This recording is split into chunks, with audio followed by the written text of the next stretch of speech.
बिस्मिल्लाहिर्रहमानिर्रहीम। अस्सलाम वालेकुम स्टूडेंट्स। अभी हम कर रहे हैं 2023 second year accounting question number 1 MCQs. पहला एमसीक्यूज था the estimated selling price of fixed assets after its useful life is known as salvage value. इसका आंसर है सॉल्वेज। अच्छा, सॉल्वेज के तीन नाम होते हैं, सॉल्वेज, स्क्रैप और रेजिडुअल वैल्यू। सवाल कह रहा है एसेट्स बेचने के बाद एसेट्स की लाइफ के बाद जो वैल्यू बचती है, यानी estimated selling price of fixed assets after its useful life is known as, इसका यानी जो रिमेनिंग लाइफ रह जाती है उसको हम कहते हैं सॉल्वेज वैल्यू या स्क्रैप वैल्यू या फिर रेजिडुअल वैल्यू। सेकेंड है book value fixed assets can be calculated as. Book value कैसे कैलकुलेट करते हैं? Cost minus allowance for depreciation या फिर अलाउंस फॉर डेप्रिसिएशन का दूसरा नाम होता है एक्यूमुलेटेड डेप्रिसिएशन। आंसर डी है इसका, cost minus accumulated depreciation. Third MCQ की तरफ आते हैं हम। In a non profit organisation this is used in place of income statement.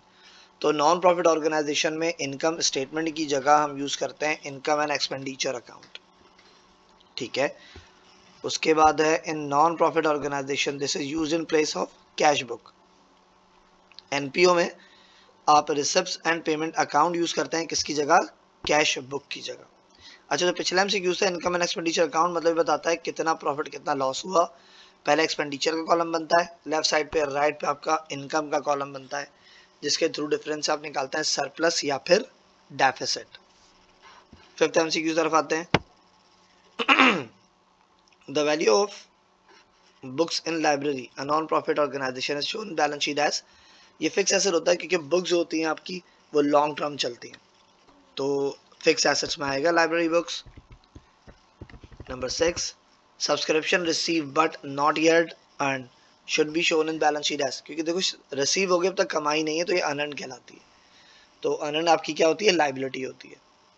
ठीक है, तो इसका आंसर है A, liability. 7, if old partners are not willing to reduce their capital then goodwill goes to. Old partner capital change नहीं करना चाह रहे तो गुडविल किसकी होती है? न्यू पार्टनर की होती है।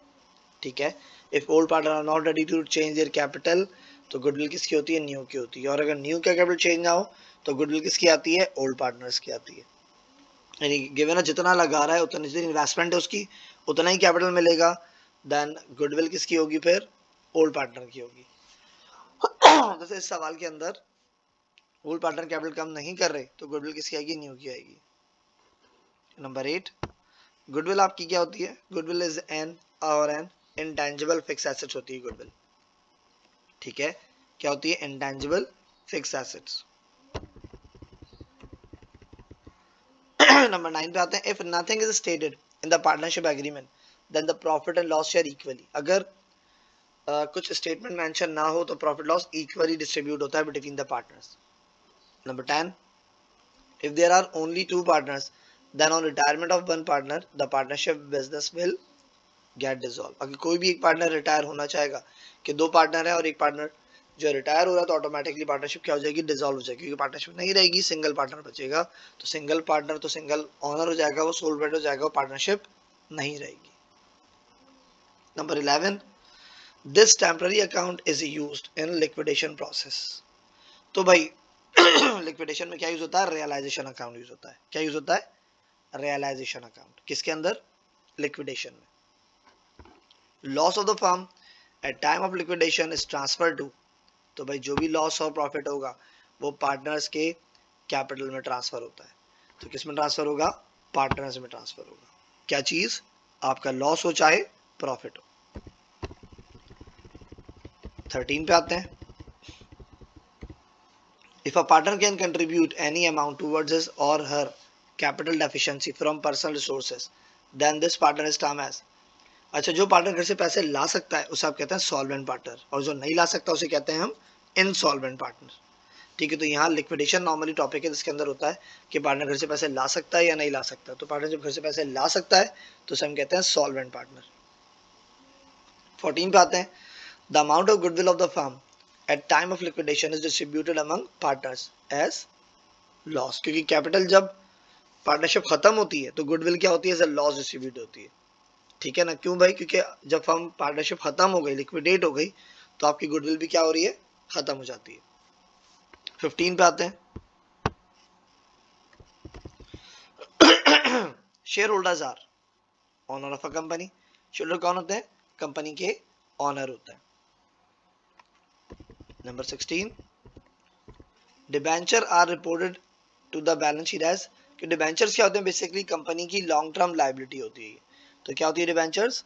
लायबिलिटीज होती है आपकी, ठीक है ना। डिबेंचर क्या होंगे? आपके कर्जे, लायबिलिटी। 17 पे आते हैं, the name of statement of financial position in single entry system. Financial position कहते हैं बेसिकली बैलेंस शीट को। तो बैलेंस शीट सिंगल एंट्री के अंदर स्टेटमेंट ऑफ अफेयर्स के नाम से बनती है। किसके नाम से बनती है? Statement of affairs. तो इसका आंसर होगा B, statement of affairs. Number 18, the share at more than par value are said to be issued at. Par value से जब ज्यादा वैल्यू पे इशू करेंगे तो इसे हम कहते हैं प्रीमियम। किस पे इशू किया जाता है? वो प्रीमियम पे इशू किया जाता है, ठीक है ना। और अगर कम पे इशू किया जाए तो क्या कहते हैं उसे? डिस्काउंट। यानी 10 पार वैल्यू नॉर्मली 10 रुपीज होती है, अगर 10 से कम इशू होगा तो डिस्काउंट होगा, और 10 से ज्यादा पे इशू करेंगे तो क्या होगा? प्रीमियम होगा आपको, ठीक है। तो शेयर्स, तो इसका आंसर होगा सी, प्रीमियम। अब आते हैं हम 19 की तरफ। 19 पे आते हैं, unearned service income is a. Unearned service क्या होती है? बेसिकली आपकी करंट लायबिलिटी। तो जो भी सर्विस होगी अनअर्न्ड की, कमीशन हो, अनअर्न्ड सैलरी हो, जो भी अनअर्न्ड की सर्विस आती है आपकी, कमीशन, सर्विस, तो जो भी है सब क्या होती है? आपकी करंट लायबिलिटी होती है। अनअर्न्ड क्या होता है? आपने एडवांस पैसे ले लिए, जो आपने एडवांस ले लिए वो आपकी क्या है? बेसिकली लायबिलिटी है, कि आपने सर्विस देनी है।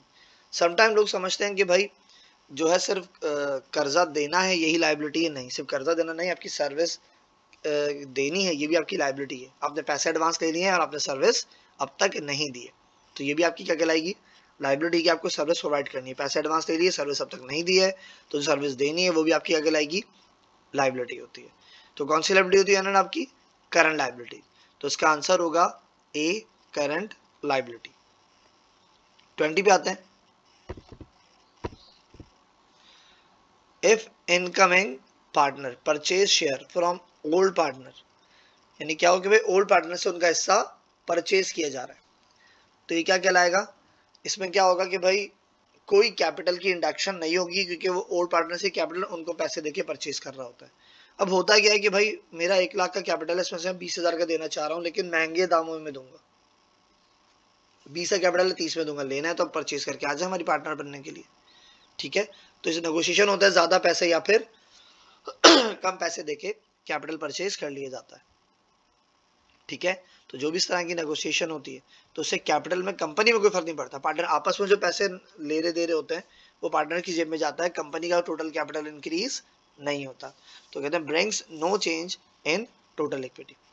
ओके बच्चों, सर यासिर को इजाजत दीजिए। अल्लाह हाफिज।